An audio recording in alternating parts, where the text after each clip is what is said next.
Hello అండి, welcome to cook with Bhargavi YouTube channel. ఈరోజు మనము చాలా సింపుల్గా మటన్ పలావ్ ఎలా ప్రిపేర్ చేసుకోవాలో చూద్దామా. ఈరోజు నేను జస్ట్ ప్రెషర్ కుక్కర్లో చేస్తున్నానండి మటన్ పలావ్కి నార్మల్గా చేసిన ప్రెషర్ కుక్కర్లో చేసిన చాలా పర్ఫెక్ట్ టేస్టే ఉంటుంది, టేస్ట్ ఏం మారదు. అందుకు నేను ఈరోజు ఒక హాఫ్ కేజీ మటన్ తీసుకున్నాను. అందులో సాల్ట్, కారం, ధనియా పౌడర్,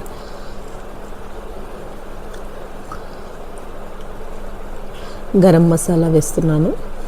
తర్వాత ఒక 2 పచ్చిమిర్చి స్లిట్ చేసి వేసాను. తర్వాత ఒక ఫుల్ స్పూన్ పెరుగు వేస్తున్నాను, ఒక స్మాల్ కప్. తర్వాత ఒక హాఫ్ లెమన్ వేసి మటన్ని ఫస్ట్ మ్యారినేట్ చేసుకుందామండి. మ్యారినేట్ చేస్తే మనకు ఎందుకంటే పలావ్ అయినా బిర్యానీ అయినా ఫస్ట్ ముక్కలకి బాగా ఈ మసాలా మొత్తం పడుతుంది, అందుకోసమే మ్యారినేట్ చేస్తున్నాను. మ్యారినేట్ చేసి ఒక 1 అవర్ అలా ఉంచితే సరిపోతుంది. మీకు అంత టైం లేదంటే ఒక హాఫ్ అన్ అవర్ అయినా మ్యారినేట్ చేసి పెట్టుకోండి. యాక్చువల్గా ఒక్కటి గుర్తుపెట్టుకోవాలండి, మనం మ్యారినేట్ చేసినప్పుడు ఎంత ఎక్కువ టైం మ్యారినేట్ చేస్తే మనకు ఆ జ్యూసీగా ఉంటుంది చికెన్ కానీ మటన్ కానీ. సో అందుకోసమే మ్యాక్సిమం మనం వీలున్నంతసేపు మ్యారినేట్ చేసి పెట్టుకోవాలి. ఇప్పుడు ఒక బాండీ తీసుకొని అందులో హాఫ్ ఆయిల్, హాఫ్ నెయ్యి వేసుకున్నాను. తర్వాత మసాలా దినుసులు మొత్తం వేసుకున్నాను. బిర్యానీ ఆకు, చెక్క, లవంగం, ఇలాచి, పట్ట, మొత్తం అన్ని మసాలా దినుసులు అన్నీ వేసుకున్నాను. తర్వాత ఒక మీడియం సైజ్ ఆనియన్స్ 2 ఇలా పొడుగు కట్ చేసి వేసుకున్నాను. మళ్ళీ ఒక 2 పచ్చిమిర్చి కట్ చేసి వేసుకున్నాను. ఇప్పుడు ఆనియన్ వేగడానికి కొంచెం సాల్ట్ వేసి ఫ్రై చేసుకుందాము. ఆనియన్ ఫాస్ట్గా వేగిపోతుంది.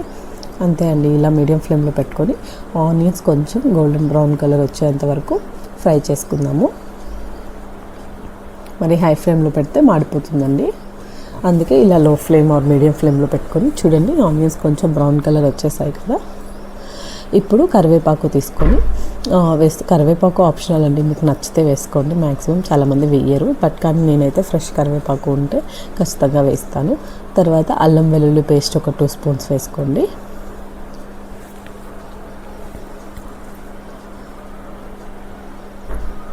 అల్లం వెల్లుల్లి పేస్ట్ పచ్చివాసన పోయేంత వరకు ఫ్రై చేసుకున్న తర్వాత మనము మ్యారినేట్ చేసుకున్న మటన్ ఉంది కదా, ఆ మటన్ వేసేద్దాము. నేను ఒక 1 అవర్ అలా మ్యారినేట్ చేసి పెట్టుకున్నానండి. ఇప్పుడు ఆ మటన్ వేసేసి అలా కొంతసేపు ఫ్రై చేద్దాము.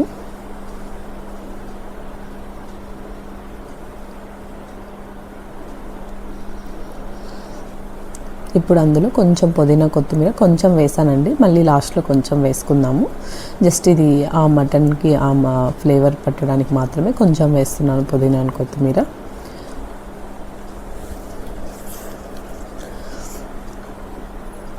ఒకవేళ మీకు పుదీనా లేకపోయినా ఏదైనా ఇంగ్రీడియంట్స్ లేకపోయినా ఏమవ్వదు, అలానే ప్రిపేర్ చేయండి. పెద్ద టేస్ట్ డిఫరెన్స్ ఏం తెలియదు, కానీ ఉంటే వేసుకుంటే పర్లేదు. ఇప్పుడు ఎవరైనా బ్యాచిలర్స్ కానీ అలా ప్రిపేర్ చేసేటప్పుడు అన్నీ ఉండవు కదా. ఇప్పుడు పసుపు ఒక హాఫ్ స్పూన్ వేసుకున్నాను. చాలా ఈజీ అండి, ఎవరైనా చేసేసుకోవచ్చు. వాటర్ ఒక పావు కప్పు వేసాను.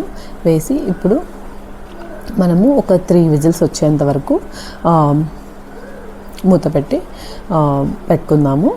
ఆలోపు మనము నేను హాఫ్ కేజీ చికెన్కి ఇక్కడ 1.5 గ్లాస్ ఆఫ్ రైస్ వేసుకున్నాను. మీరు హాఫ్ కేజీ చికెన్కి హాఫ్ కేజీ రైస్ అయినా తీసుకోండి, లేదంటే ఇంకొంచెం ఎక్కువ క్వాంటిటీ అయినా మీ ఇష్టం అండి, మీరు ఎలా తీసుకుంటే అలా.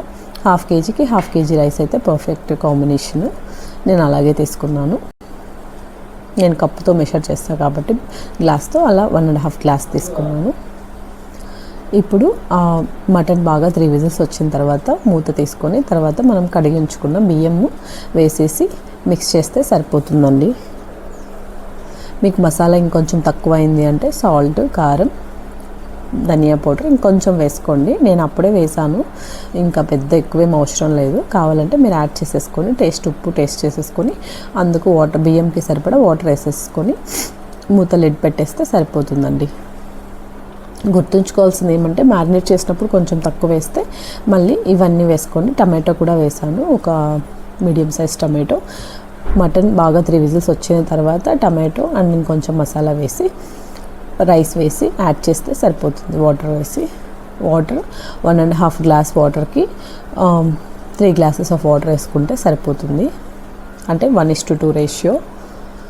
చూడండి ఎంత పర్ఫెక్ట్గా వచ్చిందో మటన్ పలావ్. నేను దాన్ని రైతా విత్ చికెన్ కర్రీ కాంబినేషన్తో సర్వ్ చేశాను. Please to like